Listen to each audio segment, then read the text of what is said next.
and not by the executive arm. That's right. Dr. Talal, let me ask you this. After World War I, the world was given the League of Nations, and it failed. After World War II, the world was given the United Nations. Yeah. And I believe what you're saying is it has failed. It has failed, definitely. So will there be a World War III? And after World War III, will the world be given a new global organization? Absolutely. That is why I'm very eager to see this war happen, because after every war, whether it's regional, bilateral, or global, the parties sit around a table like this one and negotiate a new agreements. So when you say you're eager to see a world war, you don't mean you're eager to see destruction. Oh, you're saying you just want to get this of course fight over with, and the world works out a new system. Is that what you're saying? I will be criticized after the statements because some people would like to interpret my statement that I want to see destruction. But I want to get out of this great unfit fair world, orderless world, and disastrous conditions, not only economically. We're now going into a very serious stagflation period. Yes. Stagnation and inflation together, which is a disastrous combination. Yes. We have serious social problems. But on top of all of that, and I want to make this statement and warning through you, what I am worried for is the complete ignorance of leaders of the world to the climate issue. Climate is the greatest challenge to humanity and is the greatest threat to the future of humanity. After 26 summits, 27 in fact, zero action has been taken. There were lots of resolutions, but none of them was implementable or implemented. And we are heading to a stage that every scientific study indicates that by the year 2050, humanity will face this complete distinction if nothing is done about climate. This is the greatest threat to our lives. The immediate threat is the possibility of war between Russia and the United States. I read your article that you wrote, I believe, March 1st, just as the war in Ukraine started. And you laid out what you saw as the issues in that fight. Has anything changed in your thinking here now that we're in May? That's a good question. I think events have proven that what I was predicting is happening. And from day one, I said this war is not an Ukrainian war. This is the beginning of World War III. And it is going through stages. What I want to say now is that the economic, and this is the only difference between World War I and World War II, it's not the only one, it's one of the major differences, is that World War III is a combination of destruction and in its and economic and social destruction. So far, the previous wars were wars. Physical destruction. Fighting, winning, destroying, overtaking countries, etc. Now, this war can be fought while you and I are sitting in our own countries and deciding how to kill people through famine, through unemployment, through complete economic chaos. You mentioned the climate. Have you thought about weather warfare? Sir, I was commissioned by the United Nations Secretary General in 1989 to present a study on the threats of climate change as early as that.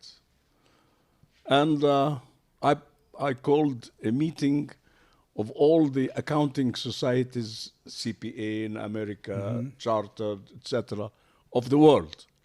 And I chaired that meeting and submitted a report. When I presented the report, on the day of presentation of the report, I was told by the Secretary General then, and it was Kofi Annan, he said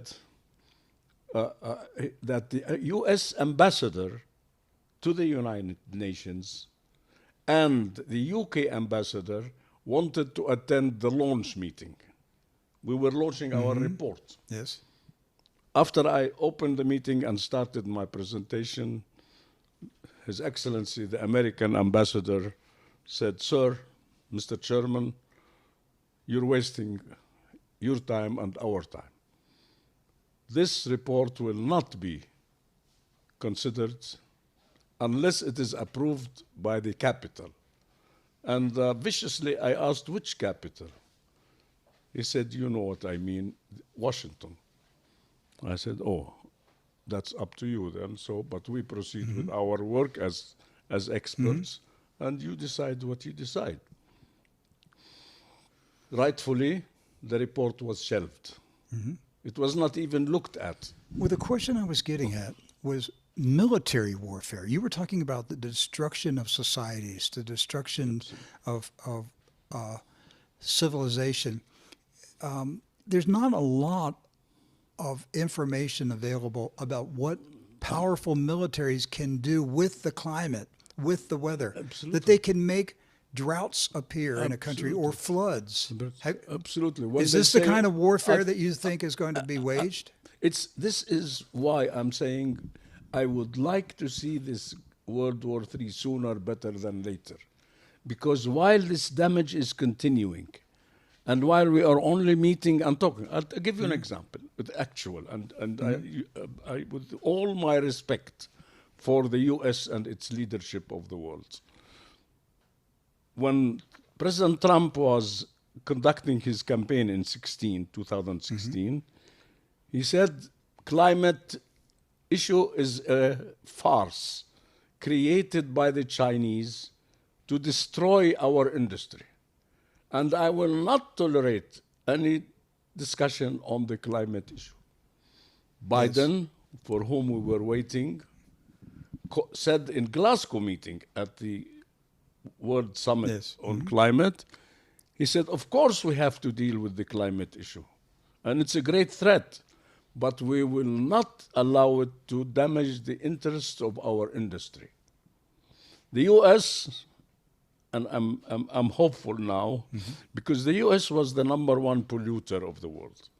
Now it is China, because China has become the factory of the world. Yes. There is more pollution from China. However, the US has not changed its attitude on the question of climate, and they would like to limit it. You can do anything about the climate, but don't touch our industry, which means don't do anything. Okay, I get it. So let's go back to Ukraine. Did NATO provoke Russia to attack Ukraine?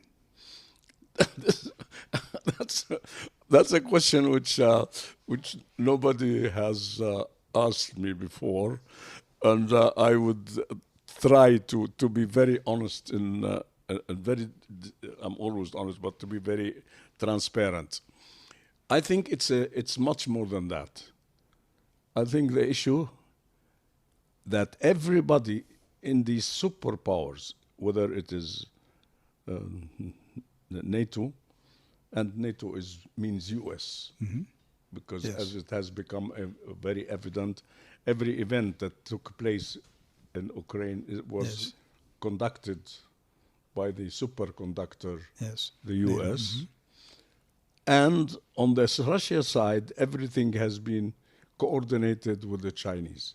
And I was smiling when I heard one statement, official statement from the US saying that Russia did not yet make up its mind on the Ukraine issue. I had the chance to talk to a Chinese leader, And I said, do you fully support Russia in all what is happening? He said, support? We don't support. We are one party. What did he say? We don't support. We are what? We are one party. We are one party. We are in it together. Russia is our, and again, let me just make it Yes. loud. Russia is the only partner, for worse or good, with China. And Britain is the only partner with the US for good or worse. Yes. These are the two superpowers. I agree. And with Britain and the U.S., I'm not sure who's on top. It could be Buckingham Palace. I'm very impressed because very people say, oh no, there are lots of other countries that are very close to the U.S. equally. No, there is no equal partner since World War II.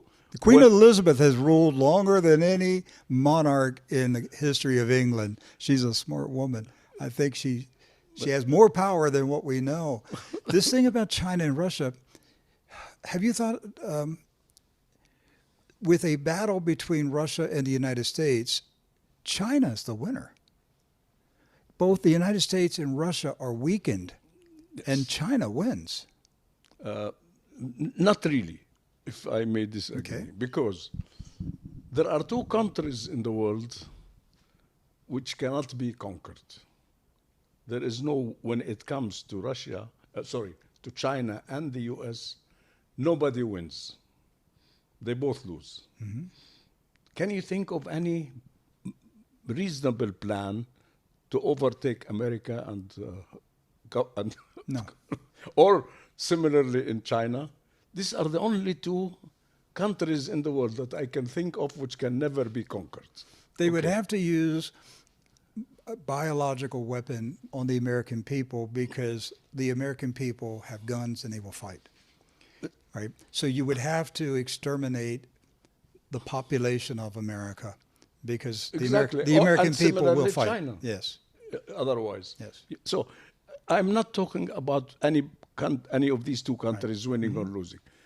What I think is they need the war to be forced to sit down and work out a new world order. They both know they need it. And I was approached officially to be a mediator at the non-governmental level. And they both realized that they need it, but they're not willing to do it. What do you mean Why? You were approached? I received a delegation from Fulbright organization, which is Fulbright, yes, okay. And they said, we'd like to see if you can organize and moderate a non-governmental meeting between the two powers, the US and China, to sit down together and try to negotiate a new structure, a new world order, and a new leadership of the world. How long ago was that? Do you know what year? This about 8 months ago. Oh, recent. Yes. And I said, why me? I said, because you're acceptable to both an independent, objective, independent partner to both China and the US. And in all honesty, I tried to do that with the Chinese. And the reaction was, we do not think that is the way to do it. Because the minute we sit together and try to organize an agenda for the meeting, we will fight and leave the table. Mm-hmm. The differences are so great. And this is what I'm, again, go back to original question, why I would like to see this war happen and finish with it. What agreement can you imagine on the question of global currency, the dollar? I was at the meetings, at the discussions in Geneva for China to join the WTO, the accession negotiations.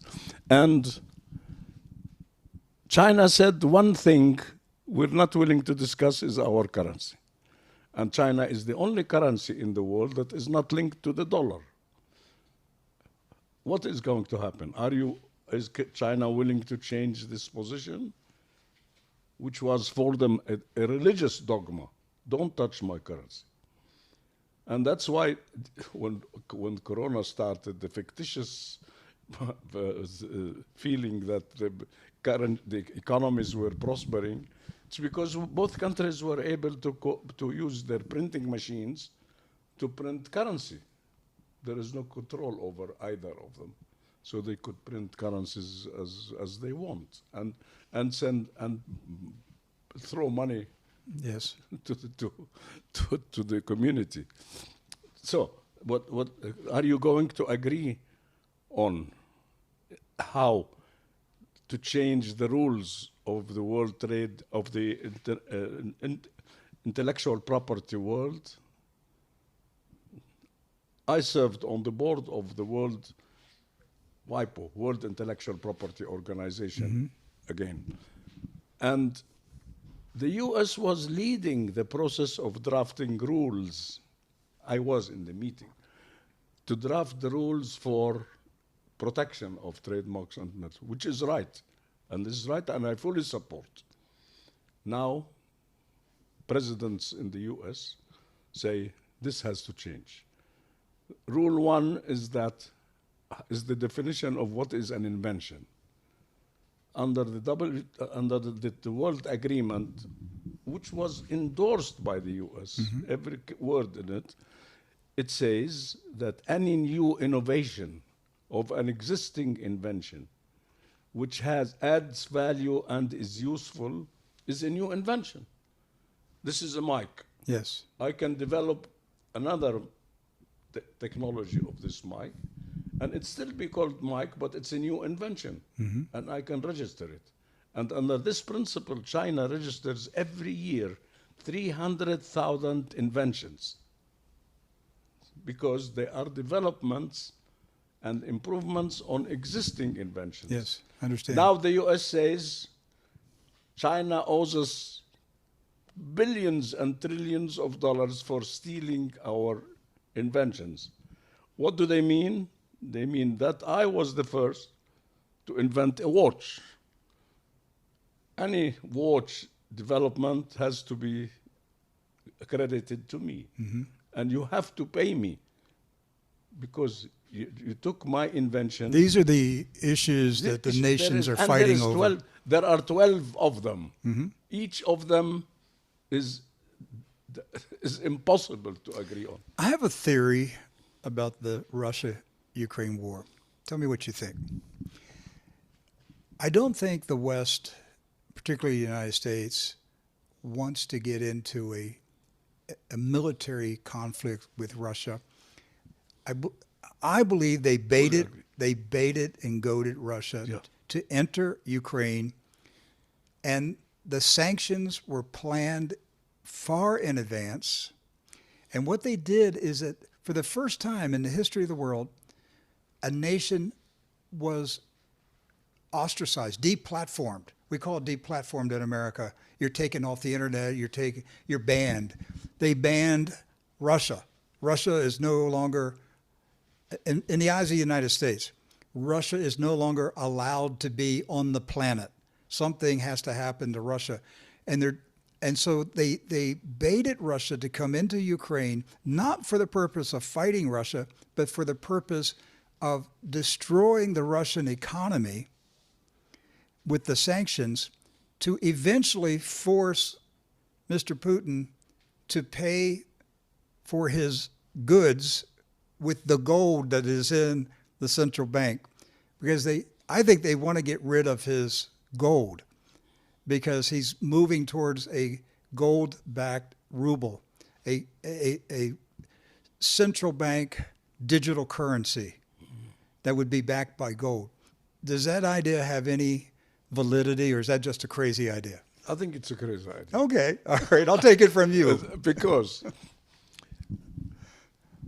China has been developing a digital currency Yes. without gold. And it is based on the principles and rules of any currency. Any currency, and cryptocurrency or digital coins that we know and we see are not currencies. These are games. Yes. Now, for a currency, the rules of the existence of a currency is one, to be issued by a central bank. Not everybody, not you and me, everybody, any person can issue his own currency. It must be issued by a central bank. Number two, these currencies should be governed by rules and principles that apply to every user of the currency. And this does not exist in any of the cryptocurrencies that we hear of. Number three, there must be a dispute settlement body. Now, that's why I said that these are games, because if you want, tomorrow I can set up for you a system of your own digital currency. But it is not reality. This is sham. Now, China developed a digital currency of the same currency, but digitally. So they did not invent a new financial system or monetary system, to be correct. It's not a monetary system, it's digitalization of the existing currency system. So there is now in China two currencies, but they are one currency. One is for the digital dealing, and one is for the traditional paper money. And both are operating in China. They did a very intelligent approach to the issue. America wanted to protect and keep the world digital and non-digital to be a US dollar, but they did not have a plan. Now, and this really shocks me, a week ago only, Biden announced that we should start planning for a digital currency. What? China has been doing it for 5 years, and your intelligence system did not discover it? Why now? And so China is ready to say, once day one comes, and fortunately or unfortunately it's going to come, decides that the currency of the world shall be the digital one. They will have a currency that works. And this is one of the objectives of the Ukraine war. China wants to govern the world again like the US did with its own currency. So this is what the war is really about? That's about, exactly, it's about money. But not in the sense that gold is like any other commodity. I can now decide that the reserve money should be wood. Finished. The gold is a valuable asset, but it's not a current reserve for currency.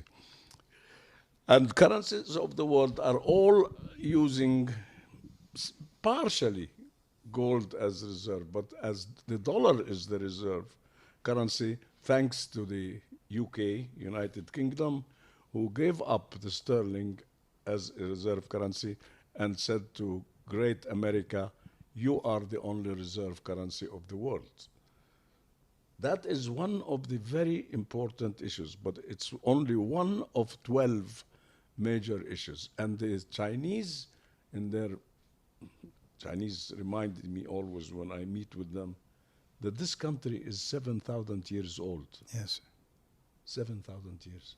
And in 7,000 years, once in my capacity as the leading organization for intellectual property globally, I was attending a meeting, and next to me was over dinner a Minister of Science and Technology. And it was that day the US had an agreement which is called Bilateral Intellectual Property Agreement. And it dictates in the agreement what China should do. And it doesn't say what the US has to. because China never had an intellectual property system. Right. And in fact, we are the only consulting members of the Chinese intellectual property committee. So the agreement was signed by the Chinese in spite of the fact that it's one-sided. And I said, it must have been hard to you, I was whispering. He said, no. In 7,000 years, we learned to keep shaking our head, saying yes to everything, until the day comes when we say no and keep our head up. Until that day, we shake our heads. Yes, yes, sir, yes, sir, yes, sir. But then one day we will say, no, sir, and we'll shake our head no more. This is one of It's the Eastern way of thinking. Culture. That's So are we very close to China lifting its head and saying, no, no, we are not. we're not there yet? No. This will not happen, and I pray that it should not happen, because instead of a new world order, we will have a world worse, chaos. Mm-hmm. We are already in chaos. There is not, and I repeat, and I challenge anybody, that none of the UN organization and none of the world global organizations can take any decisions because of this way stalemate in global order.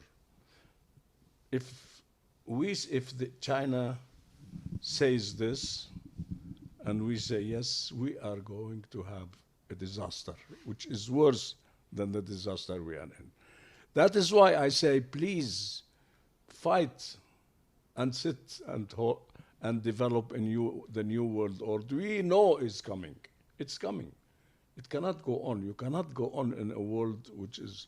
What do you think the new world order is going to look like? It's very obvious now, and I think every scholar like you and the world thinker can see that it's inevitable to have China recognized. We still refuse to recognize China. The world, or the Western world, refuses that this is a culture different. These are people different. This is another world. We don't. You have to recognize they are not just a force, but they are part of the world like we are. What is going to happen is, I think, and I'm convinced. Incidentally, I want to tell you a very short story. In 1999, I attended a meeting of the National Science Academy in Washington. And the theme was, where will the US be in 2020? And the conclusion was, one, after 3 days of meetings, which included only American decision makers and thinkers. One, in 2020, China will be the threat to America because of its growing economic power. Number two, economic power is power, full stop. As we have seen in the Soviet Union collapse, the Soviet Union was more powerful militarily, but it was overcome by being economically weak. Yes. So only economic power means anything in this world. China will be the superpower economically. They missed a few years. China is not yet the superpower, but it was, as was said in the meeting, it will become a threat to the economic superiority of the US. And as now we reached a stage where China is the #1 trader in the world. And I was talking to one of the responsible authorities, and Chinese, and I asked, how much do you want to control of world trade? 50%? He said, no, 70.